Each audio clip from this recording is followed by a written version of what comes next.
She kept it hidden for 63 years, in a box under her bed, a letter that could have changed everything.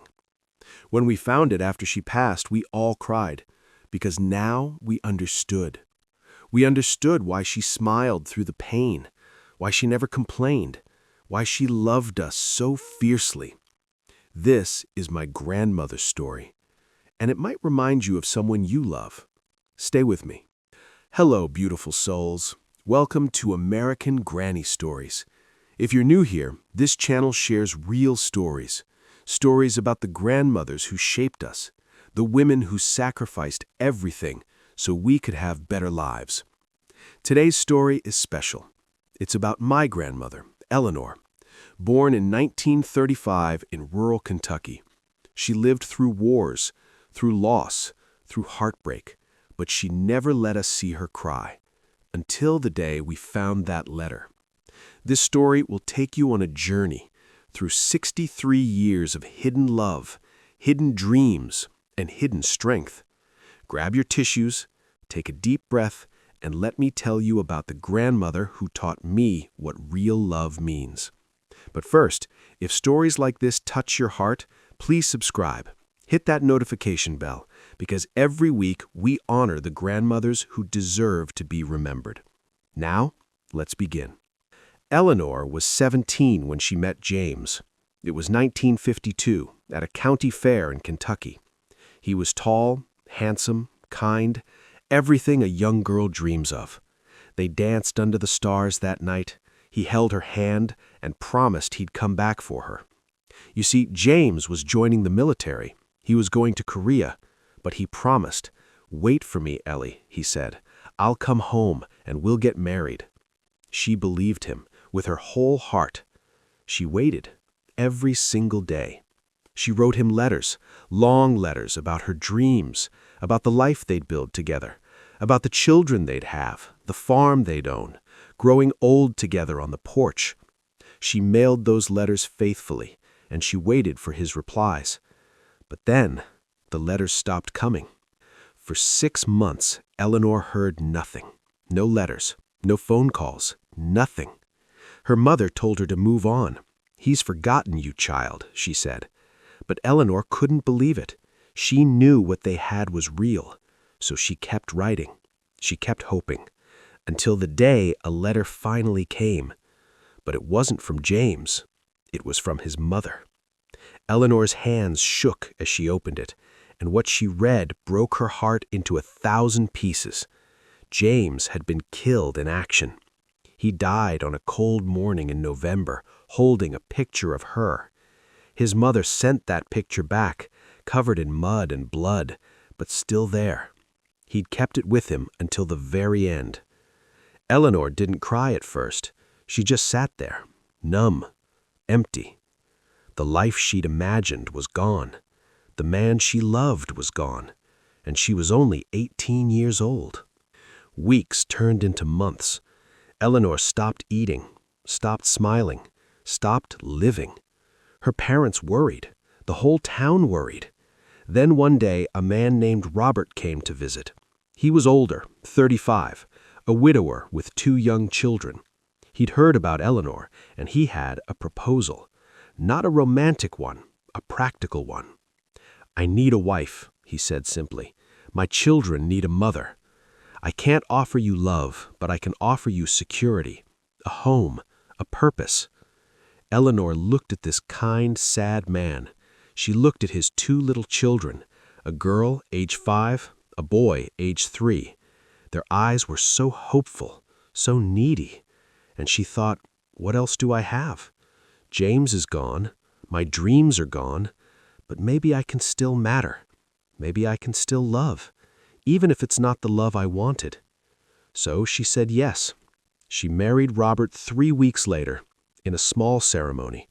No white dress, no dancing, no joy. Just a quiet promise to care for his children, to build a life, even without love. Eleanor became a mother overnight. She learned to braid little Sarah's hair, to tie Tommy's shoes, to pack their lunches, to kiss their foreheads of night. Robert was kind but distant, He worked long hours at the factory, came home tired, ate dinner in silence, then went to bed. They slept in the same room, but they were strangers. Eleanor never complained. She poured all her love into those children. She taught Sarah to bake, taught Tommy to read.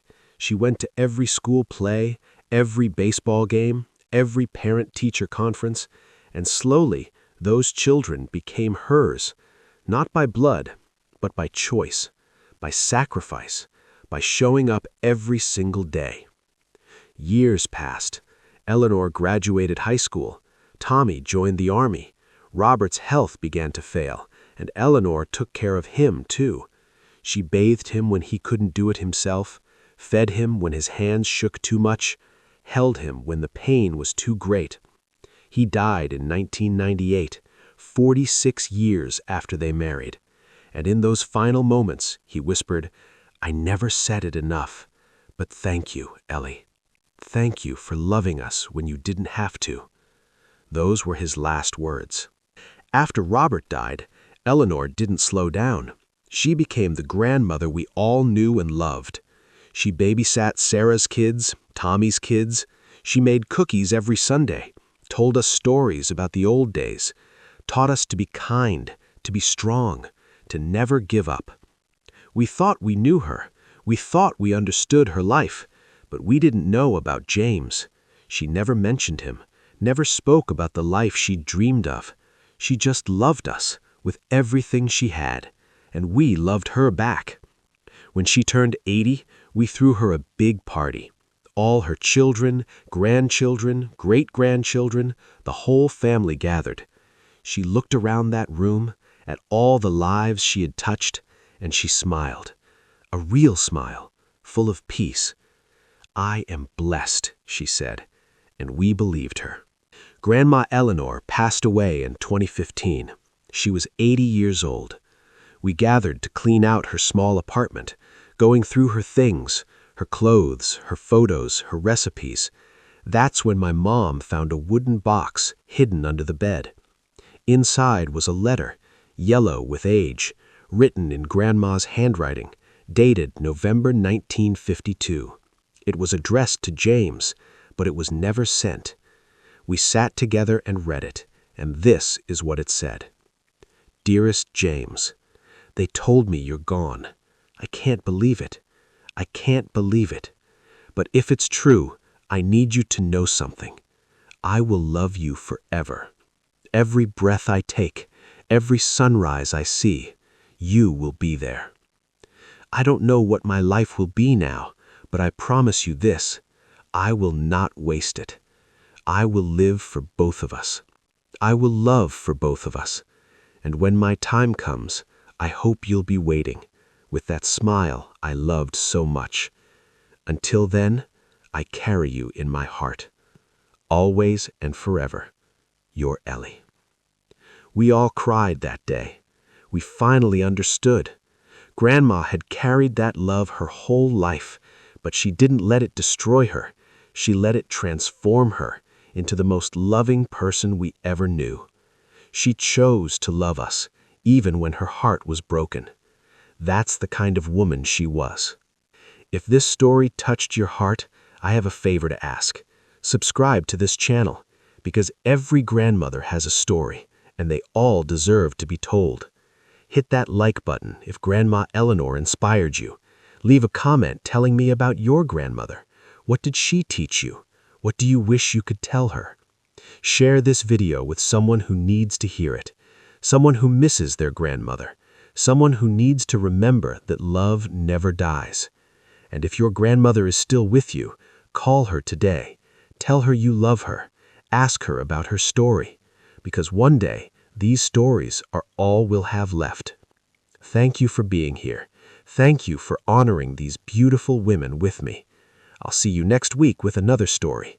Until then, hold your loved ones close, and remember, love is never wasted. Even when it's broken, even when it hurts, it always matters.